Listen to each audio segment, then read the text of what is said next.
Good evening. So earlier tonight, a bombshell article in the Wall Street Journal dropped. And leading up to that, there had been a scuttlebutt the last couple of days, and Donnie and company were trying desperately to not have this article be released. This is in the midst of all the nonsense that has been happening with Republicans voting to not have the Epstein files released.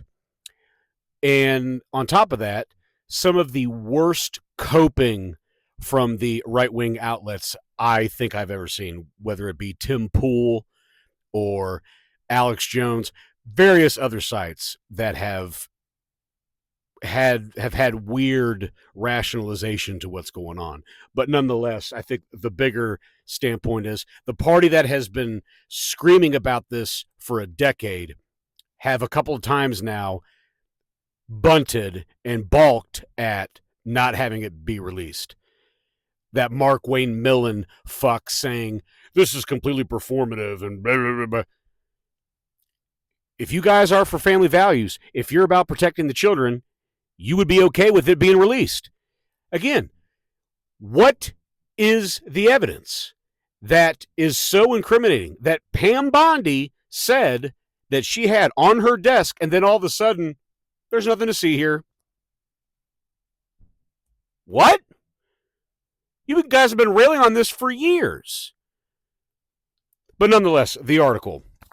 This happened, I want to say around 6 o'clock or so, pretty much at sundown. And I do not subscribe to the Wall Street Journal, so I was listening to a lot of outlets, Bulwark, Rick Wilson, BTC, a bunch of outlets. But I did find some of the quotes from the article. A bawdy letter to Jeffrey Epstein bearing President Donald Trump's signature was included in an album of letters Epstein received on his 50th birthday in 2003. The Wall Street Journal reported on Thursday evening, citing documents reviewed by the newspaper. Now, I'm not going to go for it beat for beat, whatever, but it didn't necessarily reveal anything that we didn't already know. But that particular thing, the birthday card or the birthday letter that Donnie wrote to Epstein, pretty much at least solidifies their relationship. Now, all of this, a lot of this to me is public knowledge, but nothing has been concrete in terms of legality in the court system with Trump, because he has immunity. Blah, blah, blah. Nothing can't tap into that just yet. But when Bondi came out and said that, there's nothing to see here, move along, the base did not take too kind to that. And neither did the people that have been screaming about this forever, saying, we don't care who is in those files. Left, right, and center, let's see the list. Let's see the clients.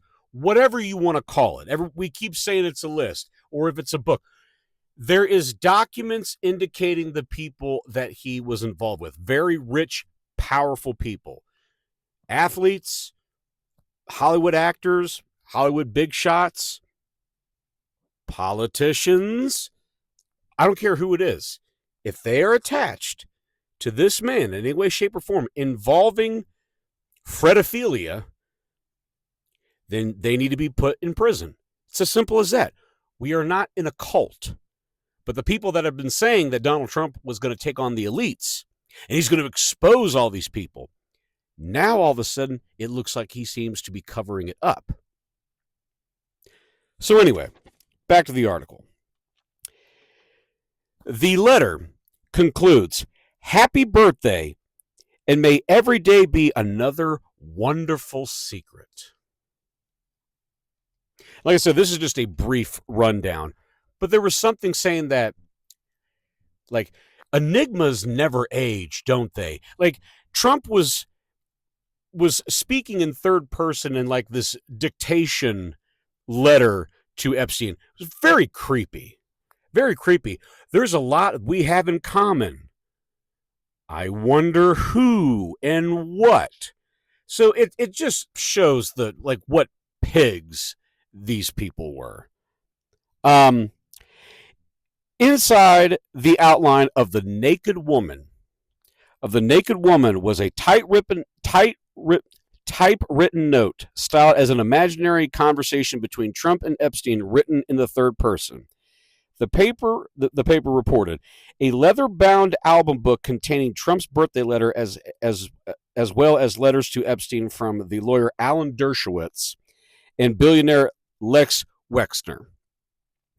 So this was something that Ghislaine Maxwell put together. So again, just full-fledged creepiness. Trump denied writing the letter or drawing the photo during an interview on Tuesday, according to the newspaper. This is not me. This is a fake thing. It's a fake Wall Street Journal story. He said, I never wrote a picture in my life. I've never wrote a picture either. I've drawn. But anyway, I don't draw pictures of women, he said. It's not my language. It's not my words. So he's having a full-fledged panic. Now, this story has not left the zeitgeist now in a couple of weeks. And that is good in terms of if you're not a fan of Donald Trump. But this is the main point. This man promised to his base that he was going to take on the elites and he was going to expose these people.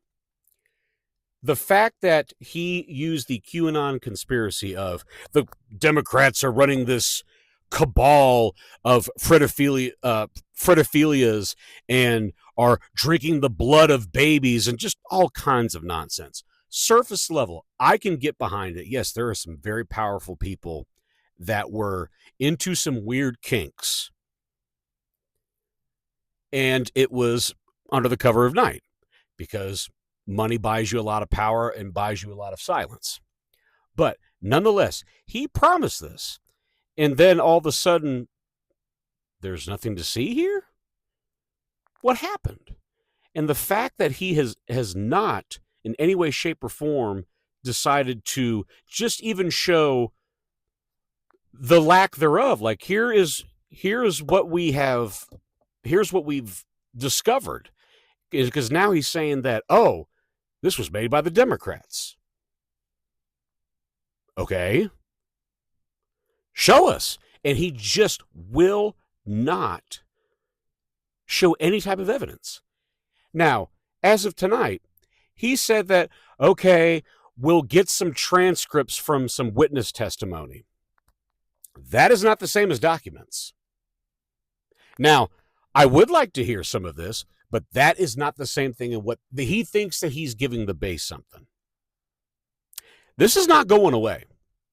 This is not going away. Now, this could leave an opening for a rally around the flag effect to Donnie.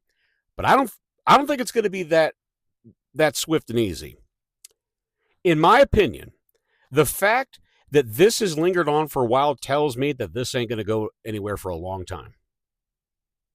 At least for the foreseeable future. Because you now have the right-wing podcasters that are saying, we got to move on, we can't talk about this anymore. And then you have the people that are legit mad, but have rationalized the weirdest things ever.